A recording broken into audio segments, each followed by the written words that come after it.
Pebbles Marathi. चांगली संगत आणि वाईट संगत.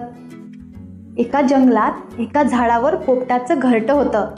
त्या घरट्यात 2 पोपट आणि त्यांची पिल्लं राहायची. ते दोघंही पोपट आपल्या पिल्लांची खूप काळजी घ्यायचे. रोज सकाळी उठून त्यांच्यासाठी दाणे आणायला ते बाहेर निघून जायचे. एक दिवस त्या जंगलात एक शिकारी आला.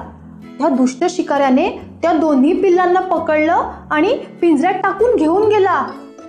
एक पिल्लू मात्र स्वतःची सुटका करून उडून गेलं. ते पिल्लू उडत उडत एका ब्राह्मणाच्या घरी आलं आणि तिथेच राहिलं. त्या ब्राह्मणाची चांगली वागणूक, चांगले विचार, चांगली भाषा शिकत शिकतच ते मोठं झालं. त्या शिकाऱ्याने त्या दुसऱ्या पिल्लाला पिंजऱ्यात ठेवलं. तो शिकारी आणि त्याची बायको रोज भांडायचे, ओरडायचे आणि हे शिकत ते दुसरं पिल्लू मोठं झालं. एकदा एक माणूस शिकाऱ्याच्या घरासमोरून जात होता. पोपटाला त्याची हालचाल जाणवली आणि त्याने बोलायला सुरुवात केली. ए मूर्खा, तू इथून निघून जा. ए मूर्खा, तू इथे काय करतोयस? मी तुझी मान कापीन.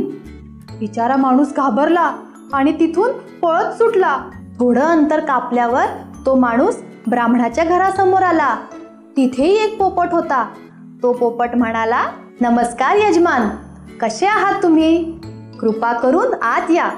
तुम्हाला पाणी हवंय का? हे ऐकून तो माणूस चकित झाला. तो माणूस पोपटाला म्हणाला, थोड्या वेळापूर्वी मी तुझ्यासारख्याच एका पोपटाला पाहिलं. तो खूपच उद्धट होता, पण तू एवढा गुणी कसा? पोपट त्या माणसाला म्हणाला, तो माझाच भाऊ आहे, पण मी ब्राह्मणाकडे राहिलो आणि त्याची वागणूक शिकलो. माझा भाऊ शिकाऱ्याकडे राहिला आणि त्याची वागणूक शिकला. आपली संगत ठरवते की आपण पुढे कसे बनू. तात्पर्य: ह्या गोष्टीतून आपण हे शिकलो की तुम्हाला चांगली व्यक्ती व्हायचं असेल तर नेहमी चांगली संगत बाळगा. पेबल्स मराठी.